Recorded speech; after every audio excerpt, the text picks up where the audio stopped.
have you noticed that there has been a rise in kidnappings of individuals or their relatives known to hold a large amount of cryptocurrency?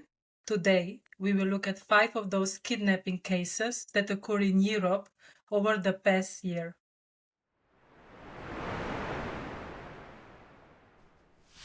Case number 1. In the middle of May, the attackers tried to kidnap the daughter of Payminum CEO Pierre Noisat. This occurred in early hours on Tuesday, May 13, 2025. She was just walking with her husband and young toddler. You know, going for a morning walk with a toddler. We didn't know at the time when the news broke, but she was pregnant as well. 2 men jumped on her and tried to drag her into the van, and 1 man was standing there holding the van door, were struggling to get her into the van. The husband fended them off, and one of the attackers dropped the gun. Bystander grabbed this gun and pointed the gun towards the attackers. The attackers figured it out. Okay, we cannot kidnap her, so they fled the scene, and one of the bystanders grabbed the fire extinguisher and threw the extinguisher towards the van. And luckily, all of them were taken to the hospital later, and they suffered only light injuries. Case number 2. This case took place in Tallinn, capital of Estonia. This was also a home of Australian crypto broker. He was targeted almost a year ago, end of June 2024. The attackers decided that they will go about this kidnapping a little bit differently. They decided that they will pretend that they are professional painters. You know, just painting the whole of his apartment building. Police also later revealed that they were visiting the department store that is selling painting materials. And basically, probably here I assume, they rang Tim's bell, like, we need something. And he opened the door and they tried to force him to go with them. He was fighting back, biting one of attackers' finger, and this actually forced the gang to flee. These attackers rented a property on Airbnb 2 days before the abduction. They rented a sauna that was located 1 hour from the capital. And the owner of this sauna realized what took place at his Airbnb property when a friend sent him an article about this case. He shared with the media that he did find it a little bit strange at the time that they booked the place for 2 nights, but they only stay 1 evening. And also the cleaner told him that the house was in great condition and the sauna has not been used at all. Case number 3. This case took place in Spain, in Marbella, where a 33-year-old crypto broker managed to escape the kidnappers. They meet by coincidence, but were they?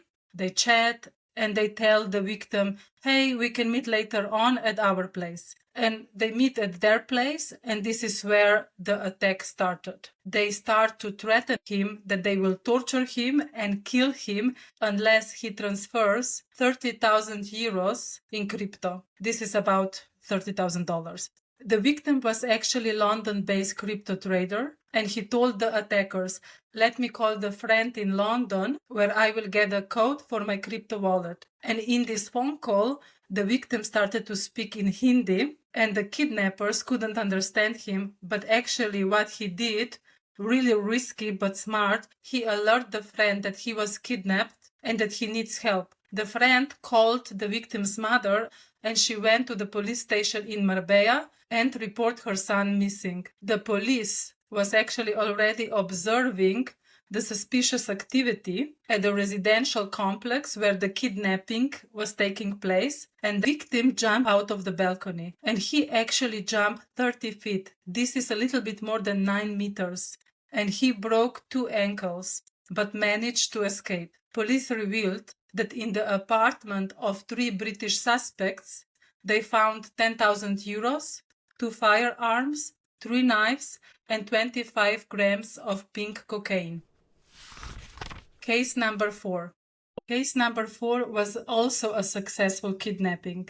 of the father of the crypto broker. The father and the son actually both owned a crypto marketing firm in Malta, and the wife of the victim also said that her son and husband have been threatened in the past. And unfortunately, on May 1st, 2025, these threats come true. The abduction took place in Paris when the father, he wants to stay anonymous, was walking his dog, and men wearing ski masks approached him and forced him into their van. He spent 3 days in captivity, and they actually severed his finger and sent the footage of this finger to his son.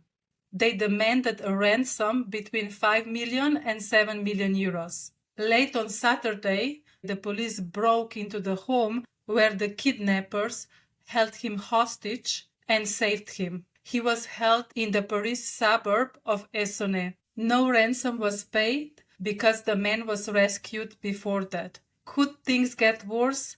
I surely think so. 5 people were arrested connected to this kidnapping. All the suspects were in their 20s. Case number 5. David Bayland was a co-founder of Ledger. He decided to step back from Ledger and to work on 2 new startups. And in January 2025, he and his wife were abducted from their home in central France.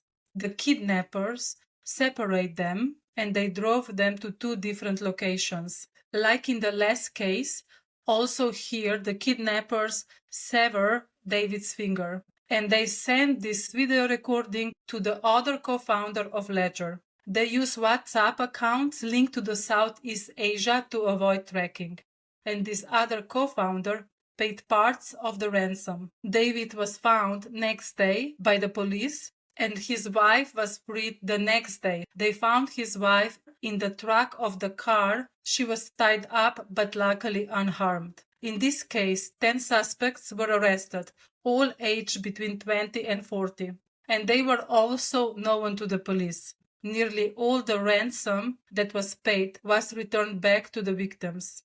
This was 5 cases that happened just within a year. When I was researching, I was shocked how many of them there are. It looks like the crypto kidnappings in Europe are on the rise.